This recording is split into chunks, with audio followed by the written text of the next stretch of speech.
I spent 8 years working for one of the biggest companies in the world.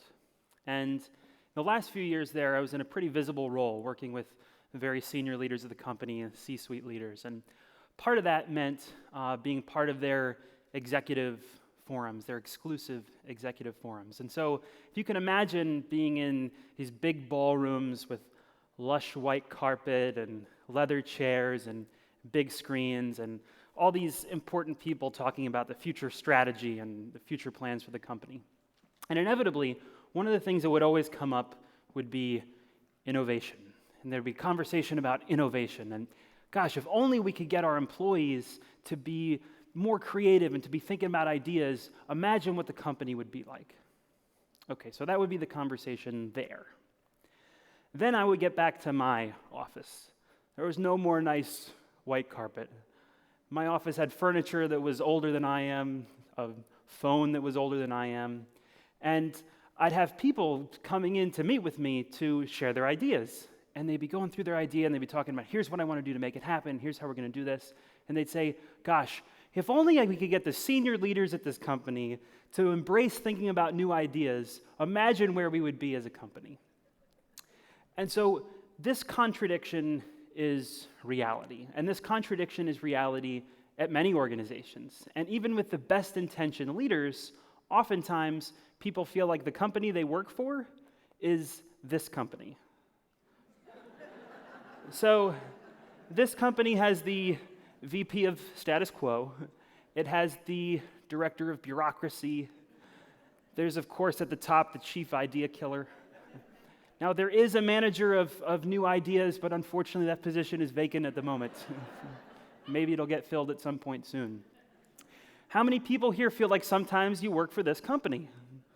And that's really, really unfortunate. I think that's actually really tragic. And so what I want to help you do today is think a little bit differently about your work environment. And so to do that, first we have to go back. We're going to go way back, and we're going to talk about how could we have gotten to a point where something like that org chart could even be a reality. Well, for most of human history, we were craftspeople or farmers, right? And we worked outside, and there wasn't really the idea of a job. We just did what we needed to do to survive. But thanks to human ingenuity and creativity, we started creating tools that would help make us more efficient in doing things at home or doing things out in the farm. And so then we started making tools to help us make those tools. And thus spawned the Industrial Revolution over the last 200 years, something, of course, the Lehigh Valley is intimately familiar with. And as we started manufacturing and interchangeable parts, it meant that we needed to train people to be able to work in factories and basically become interchangeable parts. And thus the Victorian-era education paradigm began, where we teach kids to sit in rows and raise their hands. Not much has changed in that regard. And unfortunately, the number one thing that we teach people in this environment is that the skill you need to succeed in the workforce is compliance. And so despite the fact that we're now 250 years later, and we live in the era of the gig economy and the freelancer, and we live in the era of AI and automation, we still have these legacy cultures of compliance that are pervasive all around our organizations. And there's this epidemic of smart minds working on sometimes menial tasks, working to get things done. And this epidemic of people who say that things like engagement and inclusion are very important, but it's more that those are buzzwords and there's not anything we can do about it. And it's become normal for people to just go on Facebook and post working for the weekend or TGIF as if they're powerless victims to their job. Well, I firmly believe strongly and wholeheartedly that no one is a powerless victim to your job and that there's something that you can do about it to start to think about it differently. I study corporations, big ones, and I've cherry-picked 3 examples today that I want to share with you of people who busted out of that culture of compliance and people who busted out of that environment to create something really interesting. I call these people corporate changemakers. And I want to start with one story that, if we're honest, this is where all really good stories start. Because this story starts with Cheetos. Okay, so imagine that you're a custodial worker, and you have your mop and your bucket, maybe your little sign. You're going about your work trying not to interfere with anybody. Well, this described a man named Richard Montanez, who was a janitor at Frito-Lay, the parent company for Cheetos. And one day, he's at work, and he's, working, getting his business done, and the manufacturing line broke down. It was going to be a pretty major fix, and so they were going to have to discard the Cheetos that had been going through. And he's like, well, I'll take some of those. I'll take some of those home. But they were plain Cheetos. They hadn't yet been coated with their iconic orange dust.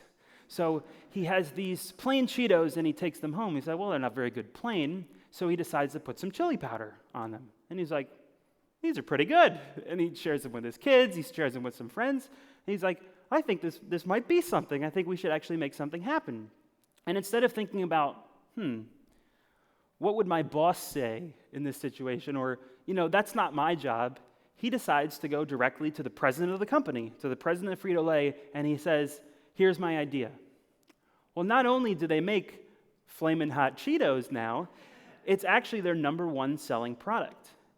And Richard has gone from being a janitor to being a vice president at the company. All right, our second story comes from the world of healthcare, maybe related to Cheetos, maybe not.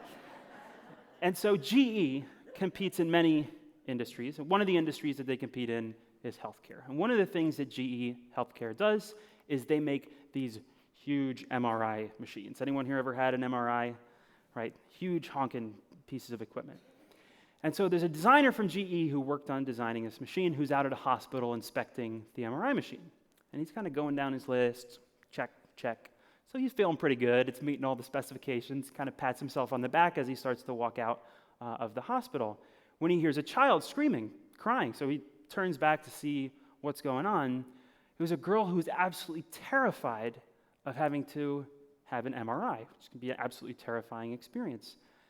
So Doug asked the nurse, is this common? Is this something that you see a lot? She says, oh yeah, we see this all the time. 80% of kids have to be anesthetized to be able to go into the MRI machine, which one is just terrible when you think about having to put all these kids under, and two, if you can imagine from the hospital's perspective, you have to call an anesthesiologist and wait. It's very disruptive to hospital operations. So despite the fact that this machine meets all specs, works 100% perfectly, Doug is thinking to himself, maybe there's something that we can do differently about this. And so he comes up with the idea for the pirate ship MRI experience, complete with a skit, a little hat, all kinds of things.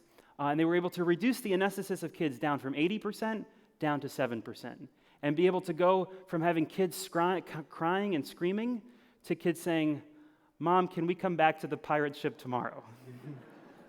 And imagine what MRI machine every hospital wants now. And so you can imagine that GE has done pretty well with this. Okay, our third story comes from a company that at this point I would be shocked if not everyone in this room is a customer of, Amazon. Okay, so before Amazon was Amazon, they were a bookseller. This is their original webpage. And as they started becoming more popular selling books, they started to explore other e-commerce avenues. How can we start selling other things online? But one of the biggest challenges there was the consumer behavior, right? Because we in the West have become so accustomed to, we need something, we go to the store, we get it, and now we have it. And now you have to change that behavior to, I'm going to order something, I'm going to pay for shipping, and I'm going to wait for it to arrive. And so they have this challenge of how do we get people to actually want to pay for shipping and to wait for the product to come? Well, a software engineer named Charlie Ward had an idea. He said, what about a subscription service for fast, free shipping? Well, he took this idea to Jeff Bezos. Jeff Bezos loved the idea, and thus Amazon Prime was born. And Amazon Prime has not just shaped Amazon's e-commerce business, it's changed the industries that they compete in. And it all started with one person. So we have a custodian, a designer, a software engineer. None of these people was it their job to think about those ideas. None of those people was it their job to focus on that. but it was their job to show up to work every day thinking about what can I do to make the biggest impact towards the vision of the organization. And then they relentlessly pursued making their idea happen so they could have the greatest possible impact. The greatest ideas do not come from boardrooms filled with executives and management consultants. The greatest ideas are buried in the hearts and the minds of people going to work in organizations every day.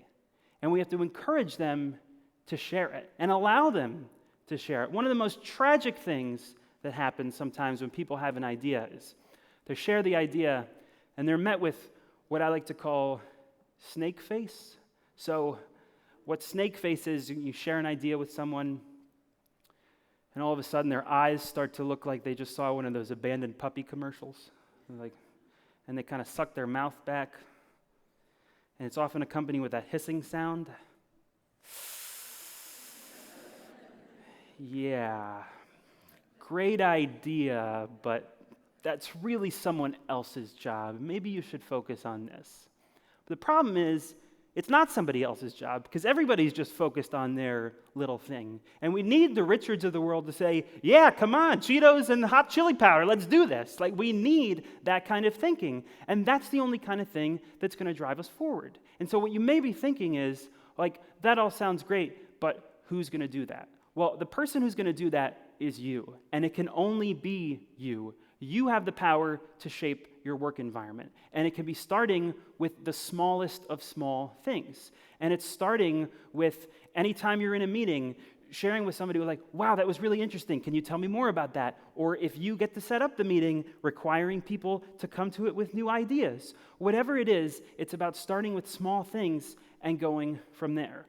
When I wanted to start trying to drive change within my company, I didn't have permission to do that. Nobody asked me to do that. No one said that you can do that. And yeah, I was worried that I'd be viewed as some kind of crazy heretic or scary rule breaker, and maybe there were some snake faces that thought that. But the reality was that the results start to speak for themselves when you bring communities together and you allow people to do things. We saw things like telemedicine and mental health diagnosis and all kinds of things. And it ended up actually becoming my job to get to focus on this kind of thing. And I got to do development programs and leadership experiences and digital platforms. And the key to all of them working was this idea of amplifying voices and writing permission slips and encouraging people to be able to make something happen and helping them to actually do it. We live in an era of new power. And everything from the toppling of dictatorships in the Arab Spring to the LGBT rights movement to everything that you think of starts with one person somewhere asking a question or making a statement. It starts from the bottoms up. So one last example of that from a corporate environment. You know, now, these days, it's very in vogue to talk about companies like Amazon, Google, Facebook, all these guys. But 25 years ago, there was a different set of companies that was in vogue to talk about that everyone wanted to be like, and they were going to be the future, right? One of them was Microsoft. And so 25 years ago, Microsoft, they're firing on all cylinders. They're incredibly successful. They say, one of the things we want to do is we want to create the world's best encyclopedia. And so they poached university faculty from institutions around the world. They put their very best engineers on it. They put a lot of money into it. And they said, get to work. Go create the world's best encyclopedia. At the exact same time, a guy in his boxer shorts, sitting behind a computer monitor, said, I want to create the world's best encyclopedia. Does anybody want to help? Microsoft created Encarta, which sits on CD-ROMs in landfills across the world. And Wikipedia is now one of the most visited sites on the internet. The power of grassroots, the power of community are far, far greater than the power of bureaucracy and of org charts and of compliance. And it all starts with giving yourself a little bit of permission and then giving out a little bit more permission and then giving out a little bit more permission. So take today as your permission slip, okay? The world is waiting. Thank you.